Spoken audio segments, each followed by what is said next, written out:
Bom dia, paz pra todo mundo. A internet não tava entrando, gente. Por isso que eu tô atrasada. Mas vamos cantar? Tem uma canção, até tava tentando pegar a letra aqui, eu não sei inteira, mas ela, só um pedacinho fala assim: eu vou construir minha vida em ti, tu és meu fundamento, eu vou confiar somente em ti, não vou ser abalado,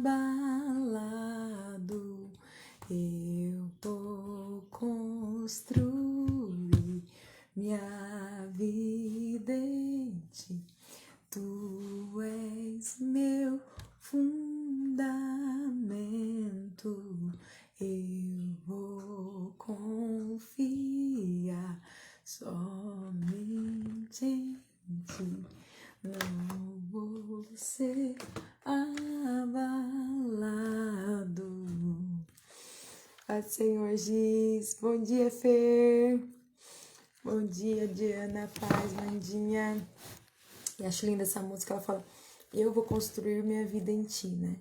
O Senhor diz que ele é a rocha, ele é o nosso fundamento, é a partir dele. Então qualquer coisa que você for fazer, vai casar a partir dele, vai ter um ministério a partir dele, vai ter filhos a partir dele, qualquer relacionamento a partir dele, né?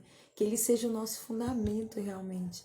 E eu peço muito ao Senhor: eu quero construir minha vida em ti. Porque quando nós confiamos nele, nós não somos abalados. Não que não venham tempestades, né? Como aquela parábola que fala, né? Da casa que foi construída sobre a areia e a casa que foi construída sobre a rocha. Vieram as mesmas tempestades, vieram as mesmas correntezas do rio, mas a diferença é onde está o nosso fundamento, né? Então que nós possamos construir. Ajudar um pouquinho mais de trabalho, isso vai muito da interpretação de cada um. Talvez você tenha mais trabalho para firmar, né, o alicerce mais profundo, mas, por exemplo, a cada tempestade você não precisa reconstruir. Eu vejo isso muito na vida das pessoas. A cada tempestade, momento de enfermidade, momento de instabilidade na família, crises diversas, a pessoa tem que ficar toda hora reconstruindo, porque não construiu a vida no Senhor. Então, eu não acho que dá trabalho construir a vida em Deus. Eu acho que eu acho que dá trabalho de qualquer forma. Mas é um trabalho que você faz diariamente no Senhor e que você não precisa ficar reconstruindo toda hora. Deu para entender, gente? Bom dia. Paz, Jennifer. Tudo bom, lindeza? Paz do Senhor, Douglas, querido. Pegue sua Bíblia aí. Pegue uma caneta. Vamos fazer a anotação. Hoje nós estamos no último capítulo do Evangelho de João. Capítulo 21. Glória a Deus. Nós estamos terminando o 4º livro da Bíblia esse ano, lendo a Bíblia juntos. Se você não estava lendo a Bíblia junto conosco, você tem a vontade de ler. Nós estamos lendo o Novo Testamento esse ano. Comece a ler, nós vamos começar Atos amanhã, né? Atos capítulo 1. Leia um por dia, né? Leia Mateus 1, Atos 1. Nós vamos ler Atos 2, você lê Mateus 2 junto. E daqui 3 meses você vai estar junto com a gente, né? E não é difícil. É difícil viver sem a palavra de Deus. Aí isso é difícil. Amém? Pegou sua Bíblia aí? Livro de Evangelho de João, capítulo 21, versículo 1. Jesus aparece a alguns dos discípulos junto ao mar de Tiberíades. Acho que é isso. A gente fala que Tiberíades, enfim. Depois disso, manifestou-se Jesus outra vez aos discípulos junto ao mar de Tiberíades e manifestou-se assim. Estavam juntos Simão Pedro e Tomé, chamado Dídimo, e Natanael, que era de Caná da Galileia, e os filhos de Zebedeu, e outros 2 dos seus discípulos. Disse-lhe Simão Pedro: vou pescar. Disseram-lhe eles: também nós vamos contigo. Subiram logo para o barco e naquela noite nada apanharam. Só para começar, gente, aqui a palavra diz que Jesus se manifestou, quer dizer que Jesus se revelou a eles, tendo em vista que Jesus já tinha sido ressuscitado, né? Então, que nós possamos também, Senhor, revela-se a nós, né, diariamente. E eu acho muito lindo o versículo 3, que mesmo Pedro, estando na crise que ele tinha, ele exercia influência, liderança sobre os seus. Ele falou, vou pescar. Aí todo mundo foi junto. E às vezes a gente tem que prestar muita atenção sobre quem nós temos influência, né? Às vezes, que nem no caso aqui, Deus já tinha falado que ele não ia ser mais pescador de peixe, sim de homens, de almas. Mas quando a gente está em crise, a gente parece que leva todo mundo junto, né? Então nós temos que prestar muita atenção, né? Quando a gente exerce influência e liderança sobre alguém. Bom dia, Si, Nayara, bom dia, Pai do Senhor. Pegue aí sua Bíblia e vamos ler esse capítulo de João, capítulo 21, versículo 4. E sendo já manhã, Jesus se apresentou na praia, mas os discípulos não conheceram que era Jesus. Disse-lhes, pois, Jesus, filhos, tendes alguma coisa de comer? Responderam-lhe, não. E ele lhes disse, lançai a rede para a banda direita do barco e achareis. Lançaram-na, pois, e já não a podia tirar pela multidão dos peixes. Então aquele discípulo, a quem Jesus amava, disse a Pedro. Você pode ver que quem escreveu esse foi o apóstolo João. E ele se refere a si mesmo em vários momentos com Jesus. Nós lemos ontem, o discípulo a quem Jesus amava. E talvez você fale assim, será que Jesus fazia diferença? Eu acredito que não. Eu acredito que João sentia tanto amor de Deus que ele falava, eu não sei dos outros, mas eu me sinto muito amado. E nós temos que ter isso, olha, eu sou a Juliana, uma discípula de Jesus que Jesus ama muito. Vamos continuar? Então Jesus disse a Pedro, João disse a Pedro, é o Senhor. E quando Simão Pedro ouviu que era o Senhor, cingiu-se com a túnica, porque estava nu, e lançou-se ao mar. E os outros discípulos foram com o barco, porque não estavam distantes da terra, senão quase 200 côvados, levando a rede cheia de peixes. Logo que desceram para a terra, viram ali brasas e um peixe posto em cima e pão. Disse-lhe Jesus, trazei dos peixes que agora apanhaste. Simão Pedro subiu e puxou a rede para a terra, cheia de 153 grandes peixes, e sendo tantos, não se rompeu a rede. Disse-lhe Jesus, vinde, jantai. E nenhum dos discípulos ousava perguntar-lhe, quem és tu? Sabendo que era o Senhor. Chegou, pois, Jesus e tomou o pão e deu-lhe, e semelhantemente o peixe. E já era a terceira vez que Jesus se manifestava aos seus discípulos, depois de ter ressuscitado dos mortos.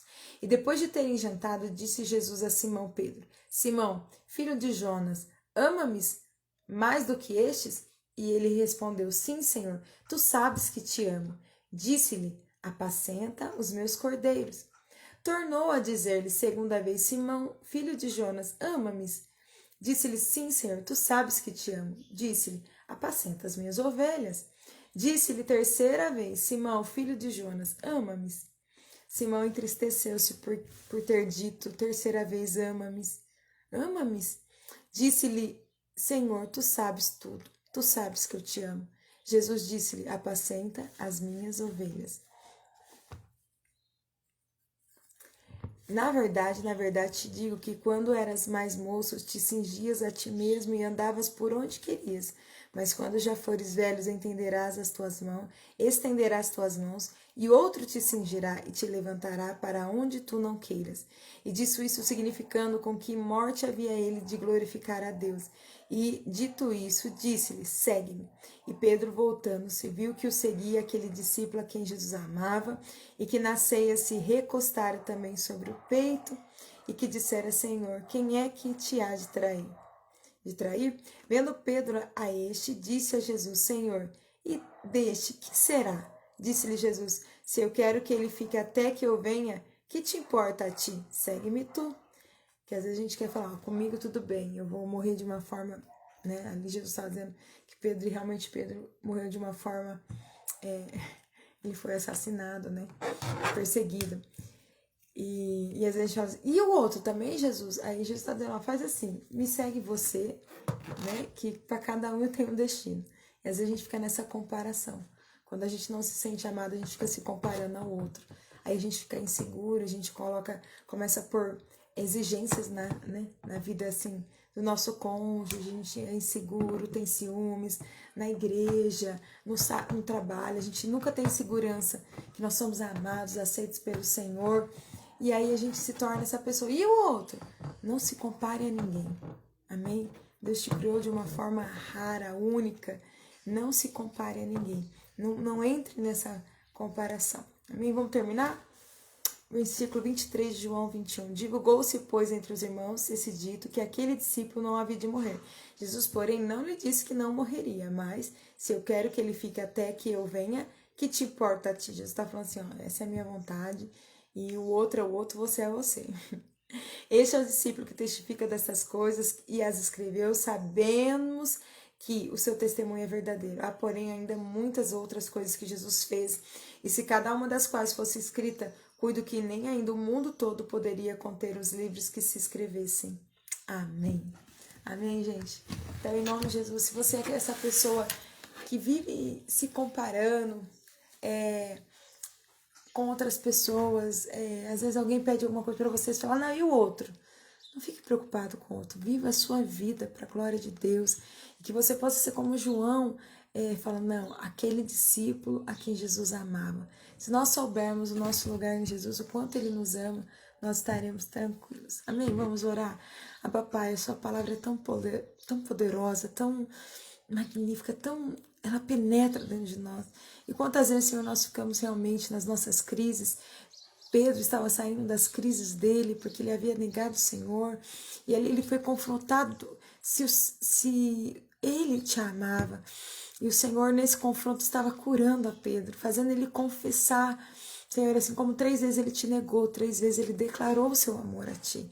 Senhor, nos ajude, Senhor, a receber do seu amor.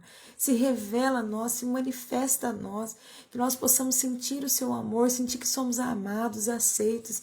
Então andaremos em segurança, então construiremos a nossa vida em Ti e nada vai nos abalar, as comparações, Senhor, porque eu não preciso me parecer com ninguém, eu não preciso ter a vida de ninguém. O Senhor tem uma vida e um propósito para mim, eu quero viver o que o Senhor tem para mim, o que o Senhor tem para outro, glória a Deus, aleluia. Mas, Senhor, faz isso nessa manhã, firma a nossa identidade em Ti, que somos Seus filhos, que o Senhor deu-nos o direito de ser chamados Teus filhos, que essa identidade esteja firmada em nós. Então passaremos por qualquer tempestade e ficaremos, Senhor, em pé, firmados em Ti. Te amamos, Te damos honra e glória, pois Teu é o reino, o poder e a glória para sempre. Amém? Deus abençoe você. Espalhe esse amor por aí, espalhe, pare de se comparar, não faça isso, porque é uma bobeira. É a mesma coisa que você comparar, sei lá, um óculos com uma régua. Gente, obviamente eu vou achar, nosso óculos é muito mais útil. Só que quando eu precisar de uma régua para medir alguma coisa, cada um tem a sua utilidade, seu propósito. Você entende o que Jesus está te falando? Então não se compare a ninguém. Viva o que Jesus tem para você e desfrute desse amor. Amém? Deus abençoe você. Amanhã nós estamos juntos, nós vamos começar o livro de Atos. E como eu falei, se você não leu até aqui, comece a ler com a gente. Um capítulo lá em Mateus e um aqui em Atos. Daqui 3 meses nós estamos juntos, porque nós estamos finalizando apenas o primeiro trimestre, né? Nós temos mais 3 trimestres aí pela frente. Amém? Glória a Deus. Deus abençoe.